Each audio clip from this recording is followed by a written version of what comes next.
Well, hello, and welcome back. I'm AJ O'Neill, and we're just going to continue with getting this library ready for publishing. So, document all the things.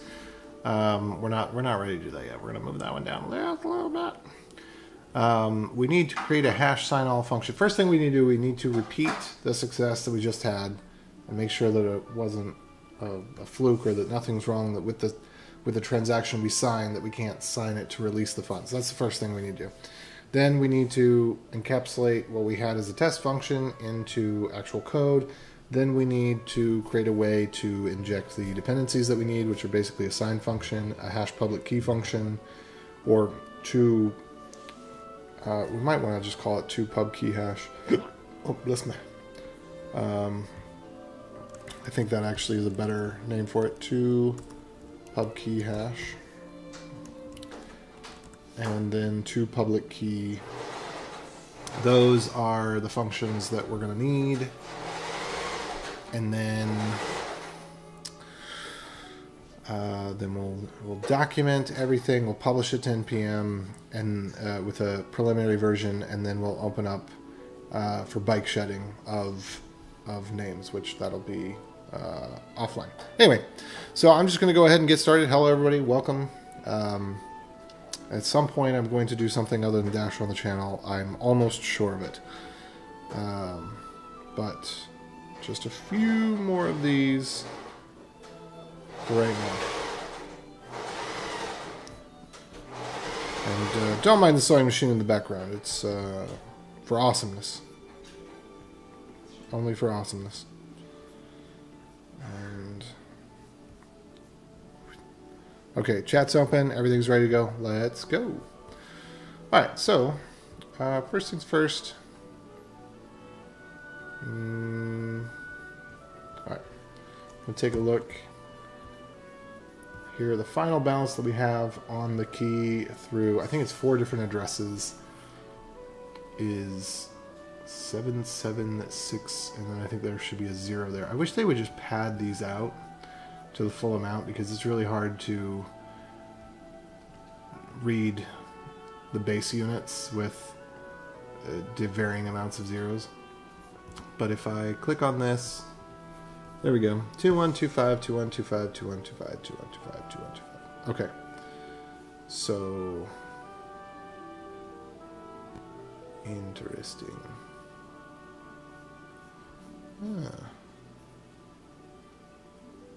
Alright. So now we need to take this transaction and make sure that we can spend it. If we can spend it, then I'm feeling pretty good about everything. Alright, so yeah, we need to go in here into our test. And what did we actually send out? This is what went in, right? And then what went out was 194 to each of them, right? Okay. Well, they're all the same thing. Okay, DashTx. So we need to replace this TX ID with this TX ID. There we are. Okay. Paste that in there. And then we've got our lock script. Yeah, nothing special about that. And the quarter value has to go down by about, let's see. I think we're going to go to fewer outputs this time. So for our outputs, let's go to just 2. I still want to do multi-in, multi-out. Well, let's just do 2. In fact, let's not use all of these here. Let's only use the first 3. Alright, so total amount in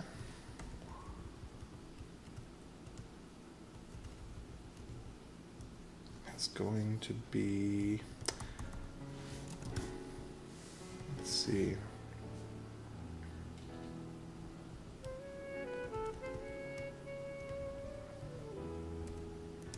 So we got 1940 times 4. Well, actually times 3 is our input value. And we want to divide that among 2. So that's going to give us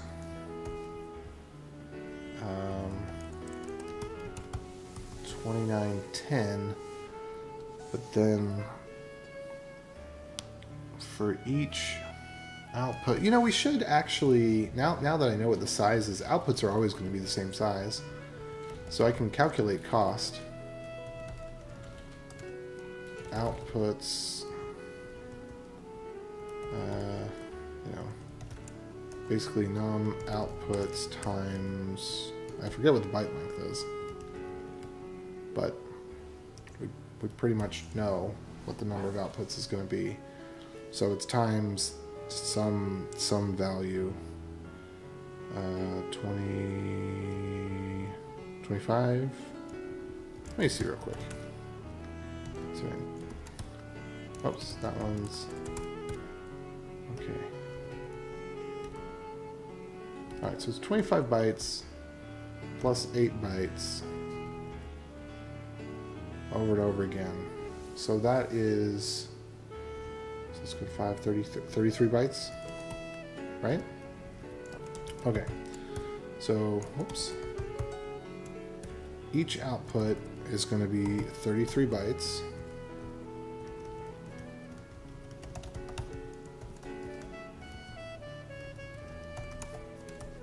Which in this case, we're going to have 2 outputs. And input cost is going to be 3 times, and then the number, let's see.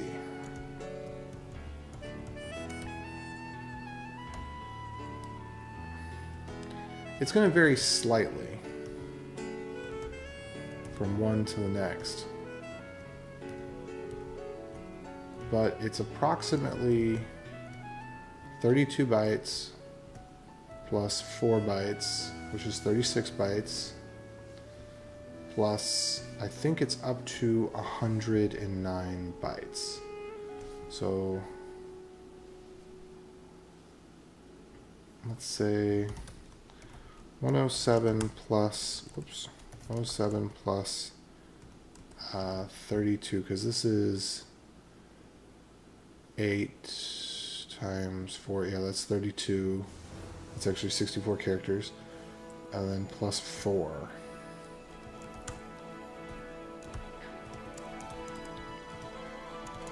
And then, what did I say the other one was? 25, 33. 33, and then plus, what's there going to be? A version, number of inputs, number of inputs, number of outputs. The version is going to be 4 bytes. Then the lock is going to be 4 bytes. And then it looks like there's 4 more bytes somewhere. Oh, it's probably the sequence, right? Because that, I'm pretty sure, is not counted. Let's actually do this. Inspect test. New hex. Go to that.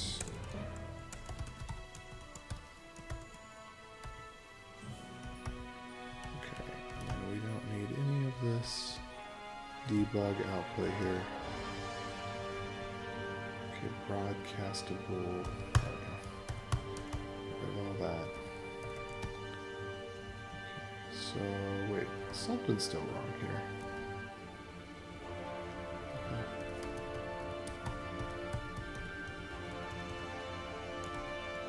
Oh no, that's right.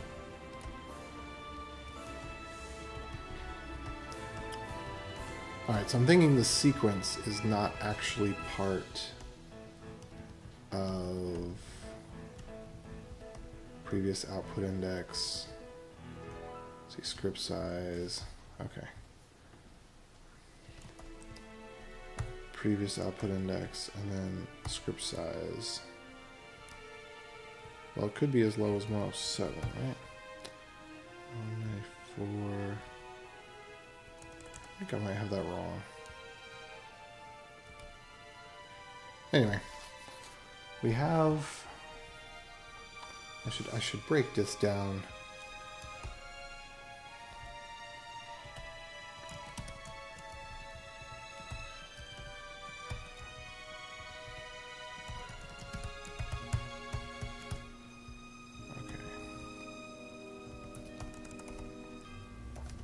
But it's basically what header cost is going to be. Let me walk through this real quick.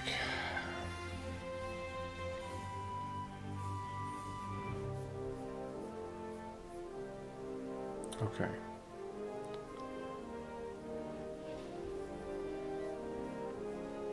It's going to be 4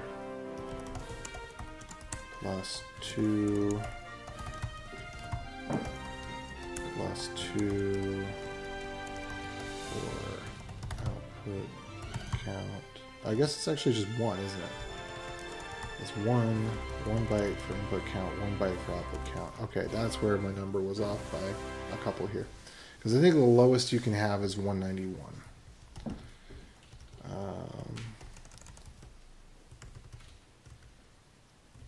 Okay, and then after input count, inputs are going to have 32 plus 4, that's 36. Oh, whoops. I need to look at one that's exploded all the way. Okay. So, well, let's just look. And then lock time is another 4. So 4 plus 1 plus 1 plus 4. Oops. Okay, 4 plus 1 plus 1 plus 4. Lock time.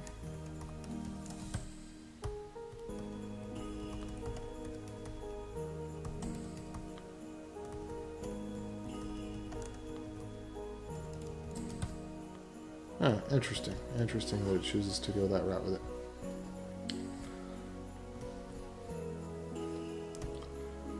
Alright. An input cost is 3 times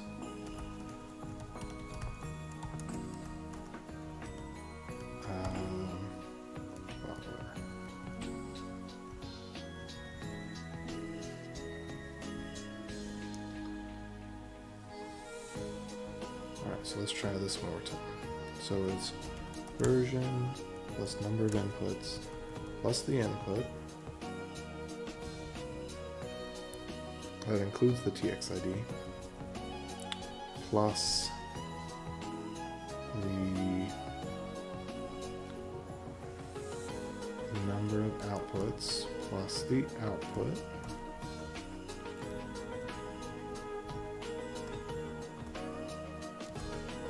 Missing here.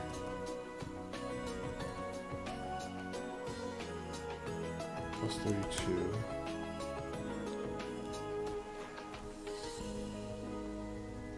Four plus 1. Plus 4.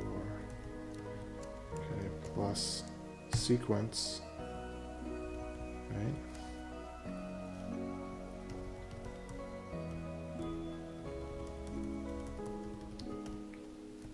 Input cost is sequence is 4 bytes.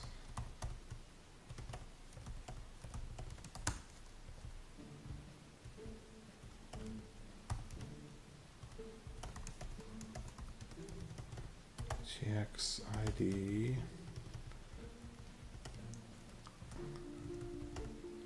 is 33 bytes.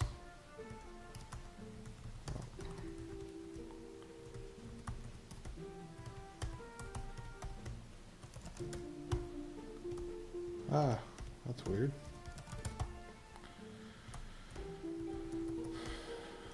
Number. And then the value, so this is actually output cost is 25 is lock script.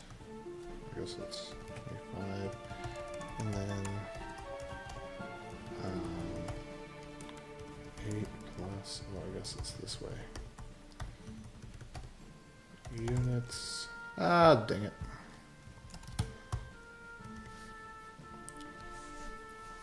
Okay, I'm going to break this down yet again. Okay, previous output index.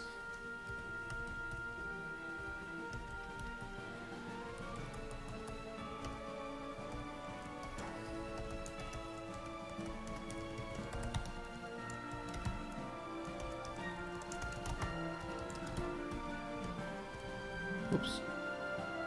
Previous index goes here.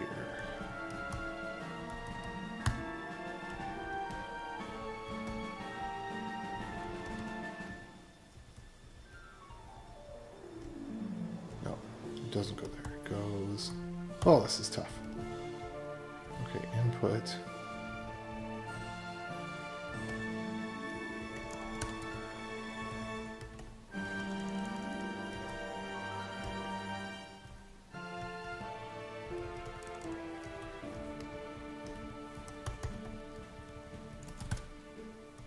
I want this to go into the next line.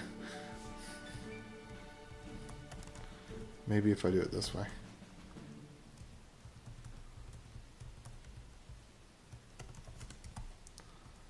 Okay. Times previous index plus TXID plus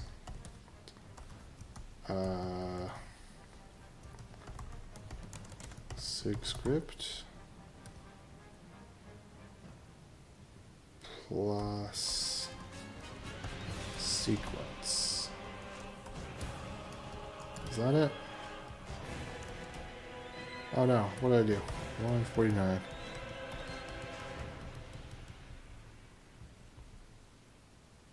Oh.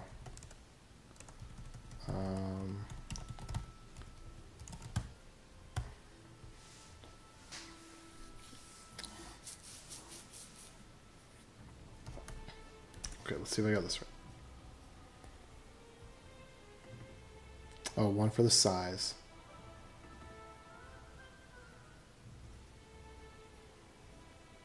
Well, that's sig script. Sig script is 106.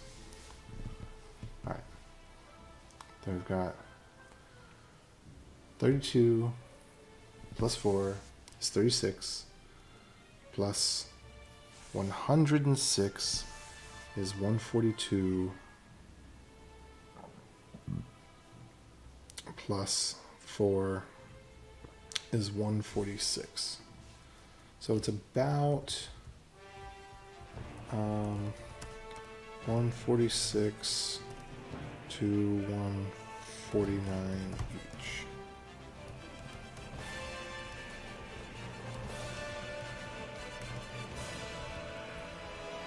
Wait, why is that TXID a 33 rather than a 32?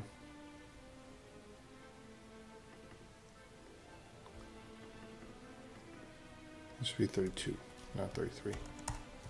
Whoops.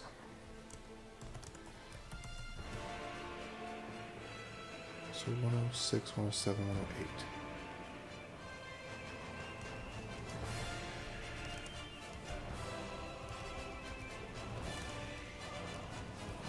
See this again. 4 plus 32 plus 106 plus 4. 146. And if it's as high as 108, or wait, 107. But the sig script also includes the script size. So it is at minimum 106. Okay. So it's 147 to 149. Okay. That's what we're looking at there. Total. That's the input cost. And then the output cost is 2 times. Oops.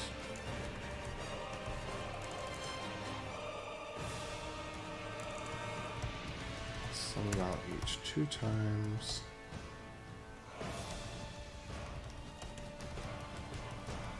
That's the num outputs. And then 8 plus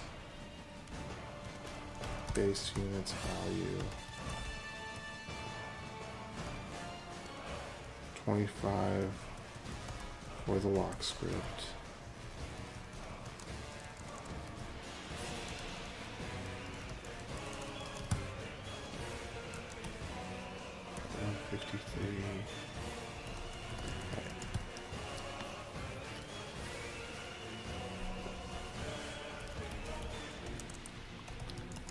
Sure that that's true.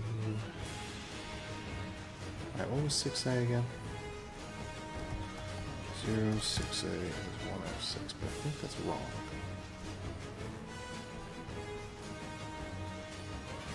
Oh, but it's not including that byte itself. And that byte itself is...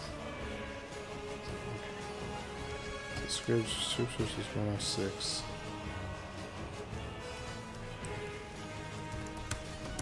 Sig script size. There we go. Better accounting. I need to have that documented too.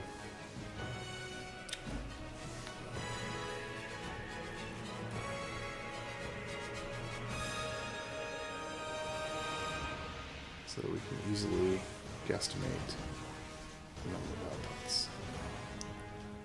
Okay, and then the number of 8, 9, 10, 11, 12, 32, 33, 34. So how...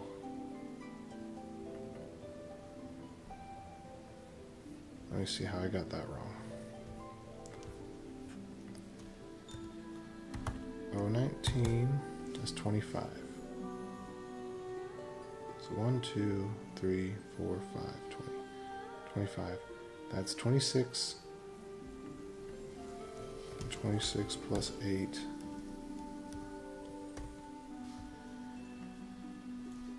Let's see. That's 34. That should be 34. So that's not going to be 33. That's going to be 34 each. Because it is number of outputs, base unit value, plus 1. Lock script size. Alright, there's the breakdown. Alright, let me just try this out one more time. Make sure I got it all right. Hey, how's it going? What's up? I'm doing some tedious recalculations here to do a little bit of a final test and some cleanup on the documentation.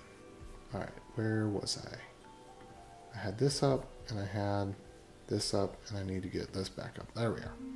Okay, so again, 4 bytes in the header plus 1 byte for the count, plus 4 bytes for the index, plus 32 bytes for the ID, plus 1 byte for the script size, plus 106 bytes for the script, plus 4 bytes for the sequence, plus 1 byte for the output count, plus 8 byte for the base unit, plus 1 byte for the lock script size, plus 25 for the lock script, plus 191.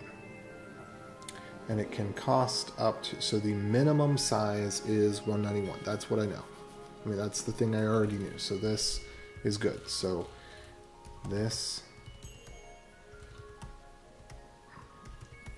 cost, and then let extra equals 1 plus 1 plus 1. And this one is for big int padding. Possible big int padding. Because we could have signature R value, and then we have signature S value, and then we have the public key value.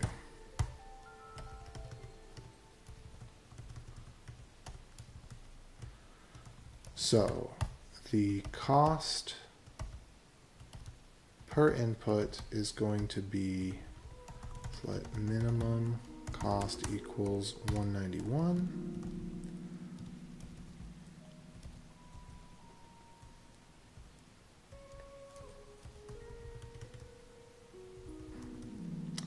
But it could be as high as 194, maybe? I don't know if it... I'm not sure if the public key value actually has the big int encoding or not.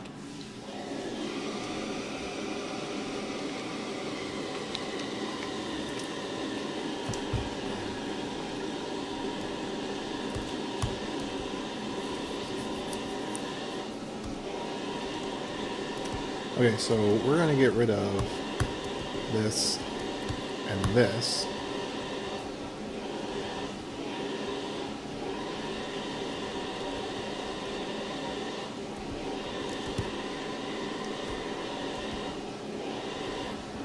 And we're going to say minimum cost is in header cost plus input cost plus output cost plus extra cost.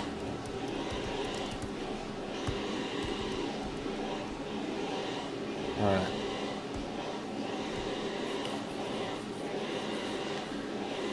So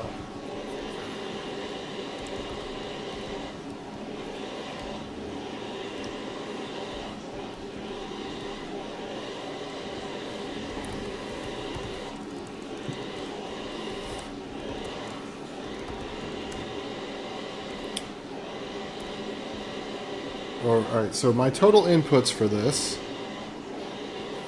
are going to be 5820, and then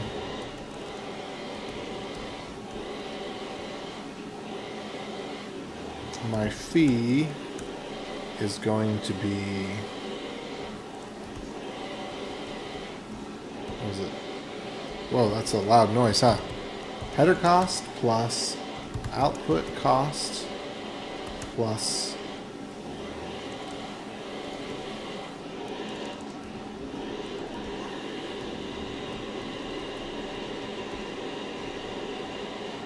okay, 2 times input cost, no, 3 times input cost plus 2 times output cost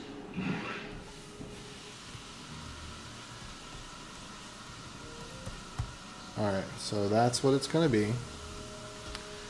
And then my, what I'm calling the quarter value, this is going to be total inputs minus fee divided by 2, and then math.floor.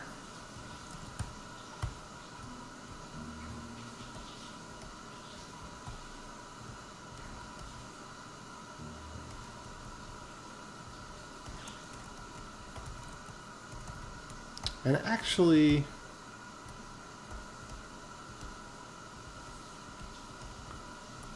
I don't know if I've ever seen it go as high as 193. But anyway, we definitely, interesting thing here is that we can only know the cost after we sign, because we can only know what the signatures are going to be after we sign.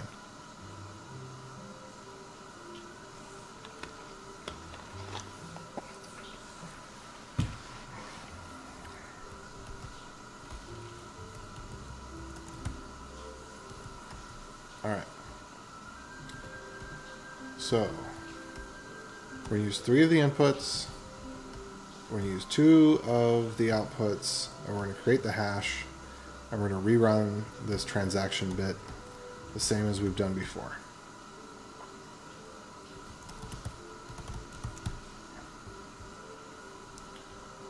All right. So this is going to be test memo2.new.hex. And we're going to run dash site instance send memo2.new.hex.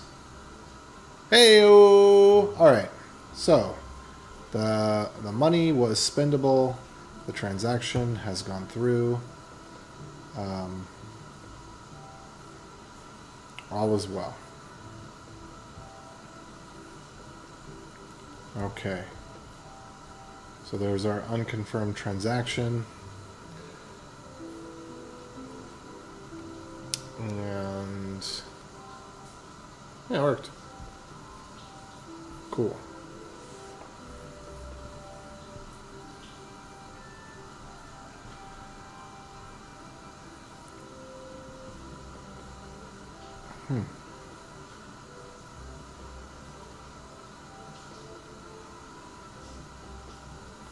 Well, this is kind of interesting.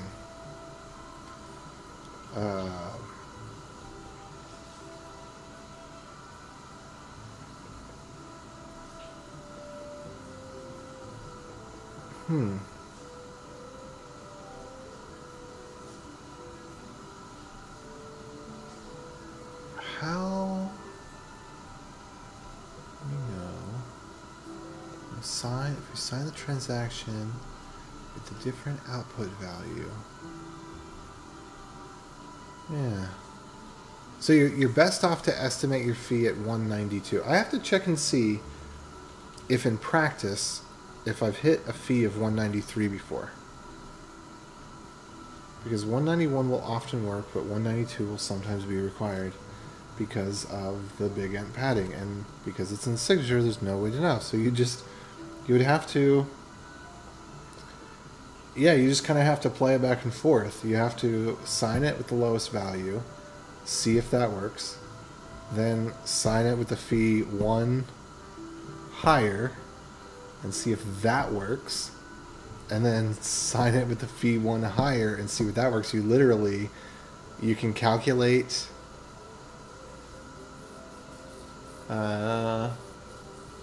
yeah. Huh. Interesting. I wonder if there's some special trick they use, because you can't know it ahead of time.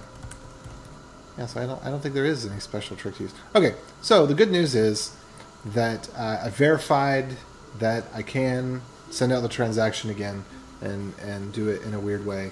So all the signatures, everything, I'm 100% confident. I would be confident to send large amounts of money with this, and know that if it is successful in sending, I would be successful in being able to respend it. We don't have any weird bites off. Okay, cool. So next part then is now we need to create a helper function. So I'm going to call this DashTx.helper.js. And this helper function essentially needs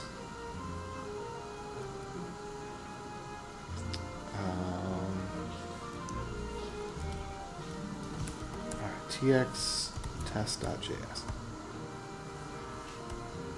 So we're going to take these bits, all of this stuff, and wow, that's a lot of stuff that's going on.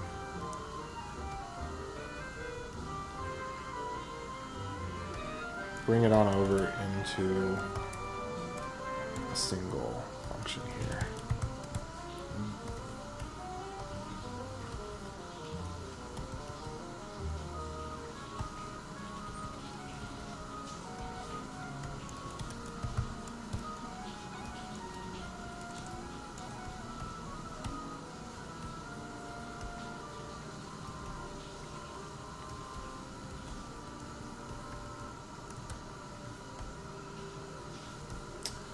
All right, and I'm thinking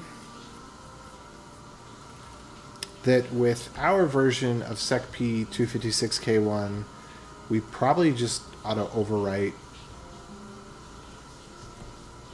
these functions to always be these functions, so that we don't have to do much special with them. I'm gonna go take a look at that real quick. So here's SecP 256K1, and then I think our version is maybe it's dist, or what is it? Oh, there we go. And then random bytes, utils.random bytes, random bytes.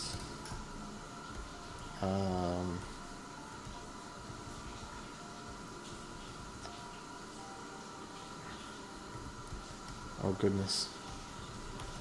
Global and factory. Oh no.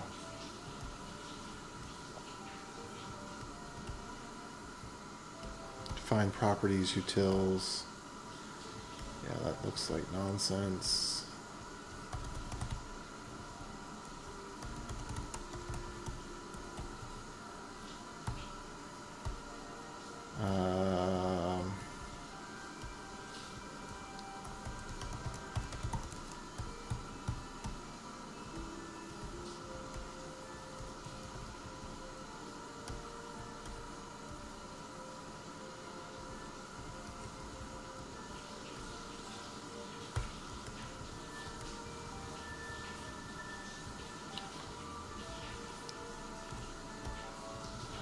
Let's see here. Global dot. Do we have global.crypto in Node now? I need to figure this out. Temp test crypto dot .js console.log crypto. Temp test crypto. Crypto is not defined. Okay. Global this dot crypto. Okay, no, we don't. So how do we go about doing this?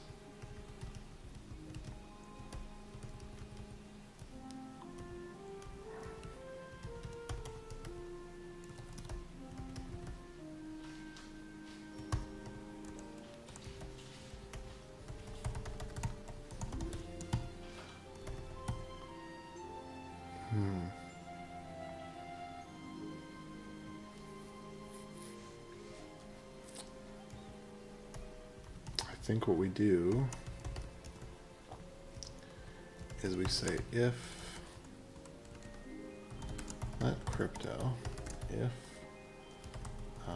equals global this dot crypto, if not crypto, crypto equals require lib crypto.js.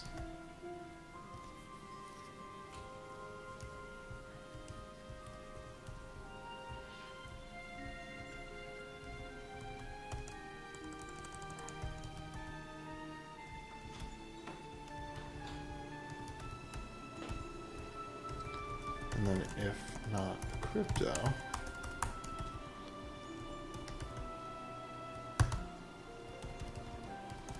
then we throw the error.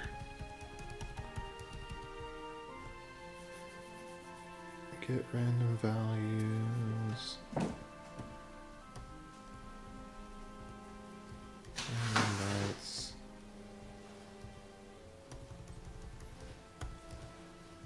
Okay.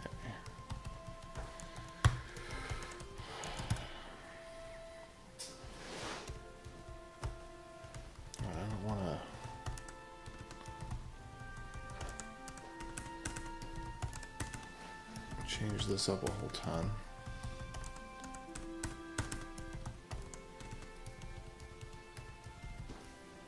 Okay, that at least is correct. And then we'd have to,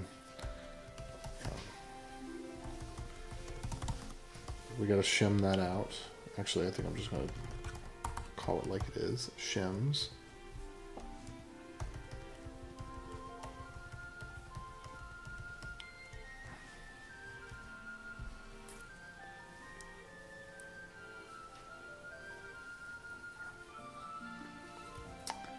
And then what was the other one? Create HMAC.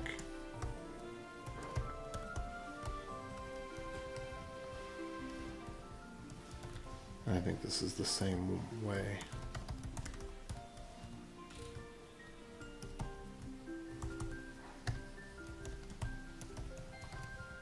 Crypto equals global this dot crypto.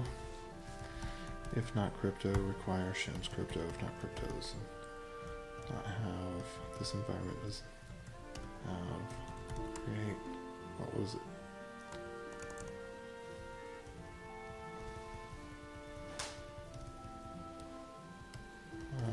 Doesn't have,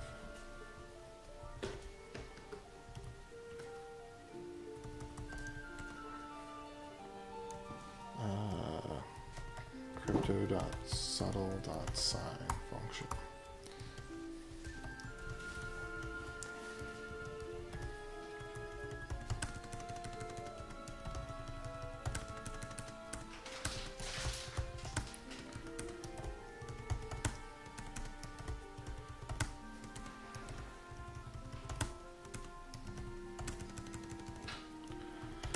All right, I'm just copying over some browser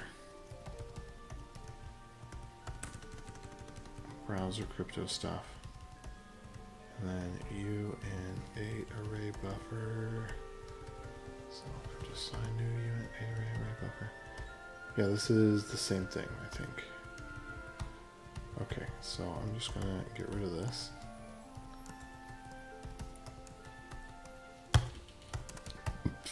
Because there's no need to have to put that in there. And then we're going to just create a shims folder. We're going to update the package to include shims.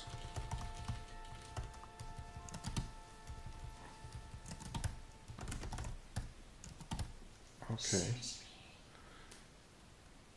And then we're going to have shims node crypto.js, which is simply going to do module.exports equals require node crypto.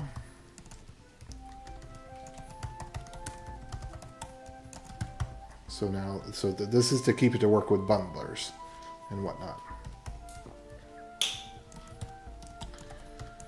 And then we should be able to do browser crypto. And then module exports equals window.crypto.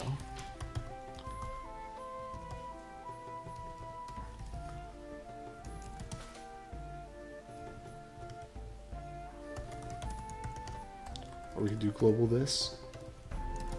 Then we just do window.crypto.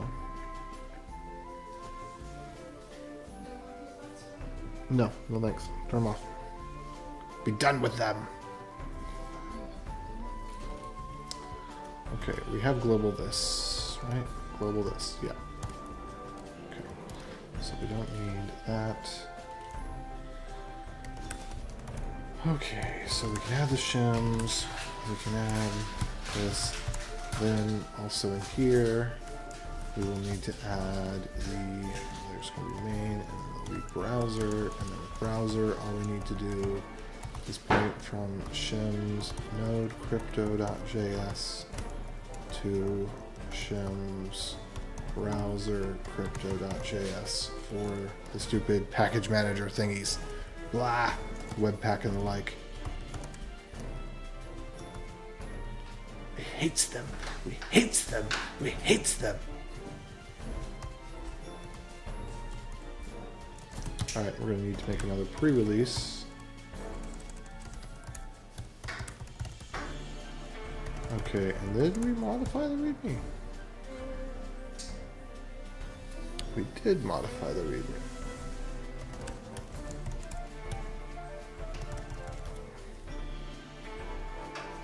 Uh-oh, connection failure. What's going on here? Okay, we got too many things plugged in or something? Oh, thank you, honey. Alright, let's try connecting again. This will reconnect. Let's give it just a second here.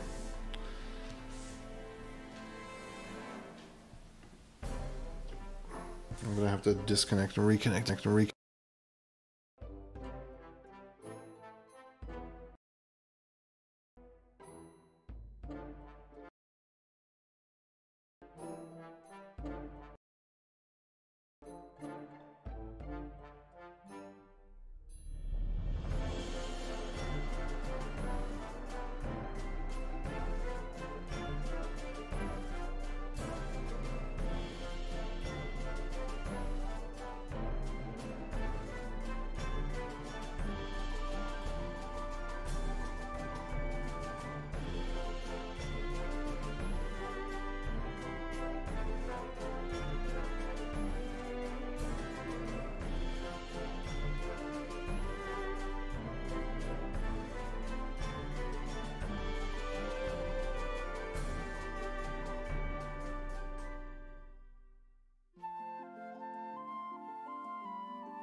Okay.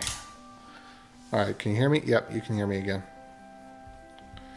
So it looks like after a little bit of use, this USB hub that I have must have cheap components inside. I did get a steal of a deal on it, or so I thought. But it appears that I got a steal of a deal on it because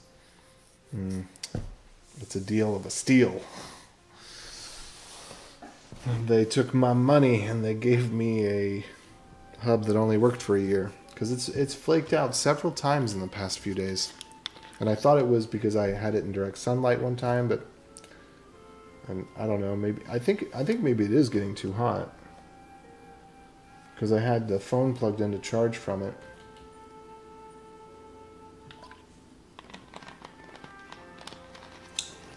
Usually I don't use it for charging things. Anyway, now we're back. And we're back!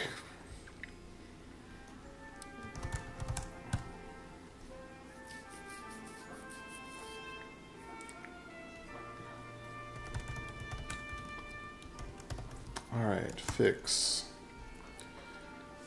Use node web crypto.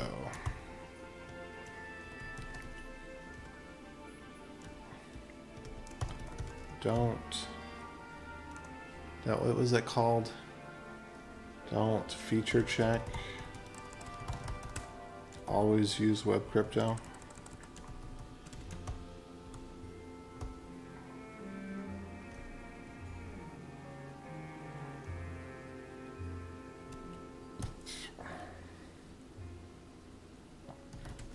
NPM version pre-release. There we go. So I'd like to take this version and put it into DashTx real quick. Let's just take this secp stuff and let's throw that into node modules dash incubator secp. And let's see if we can now run without that problem. Also, I need to refresh the window maybe. Oh no, we're good. Okay, so what was that? TX helper. Alright, so I don't want to have these things.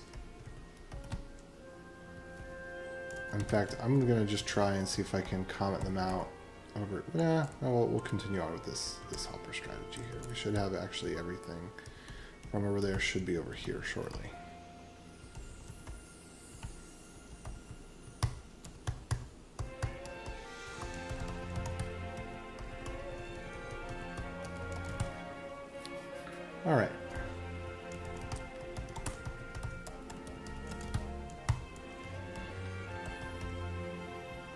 Okay, can't find sig hash type. Alright, let me go back over here and grab sig. Oh, I don't need to go over there. I know what sig hash type is. So we can say let sig hash type equals 1. Do we have any other problems?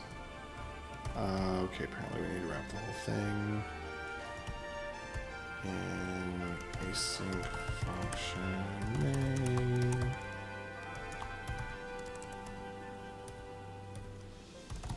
Main. Alright. Let's see, can we get the... Oh, message is not defined?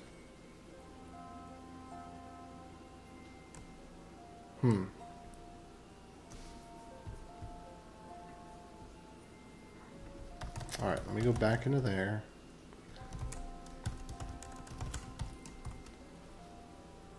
Okay, 1137.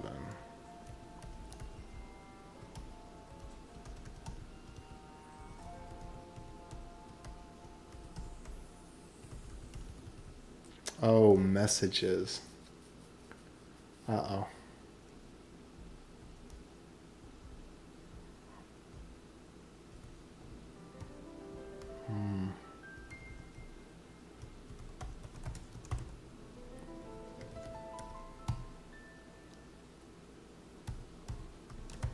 Let's see if this is used anywhere. Values.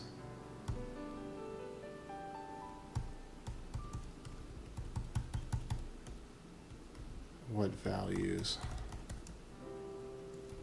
Okay, HMAC. Array from... Oh, and then seed. Okay. Okay.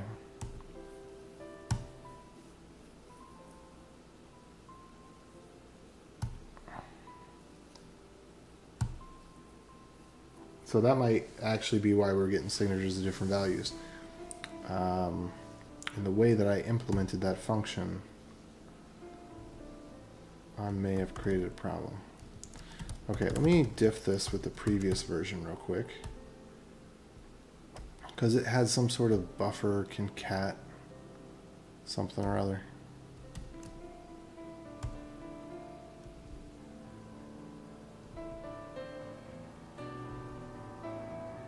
What?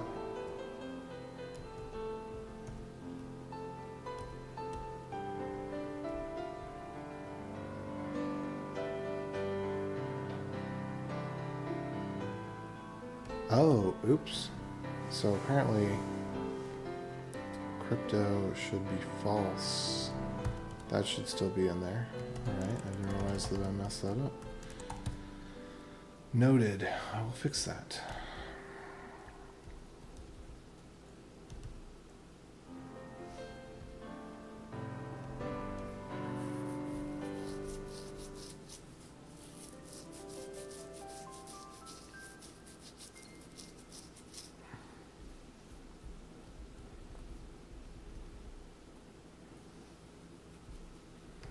Okay, something here, random bytes. Alright, this HMAC function had like a helper function for concat bytes. Okay, there we go. Message equals concat bytes. That's what it was. Alright, so we actually need that to go back into there. So I'll need to test this thing again. Create HMAC, no. Random bytes. And I think HMAC was one of the ones very shortly down after that. HMAC, was it this one? Yeah, it looks like this one.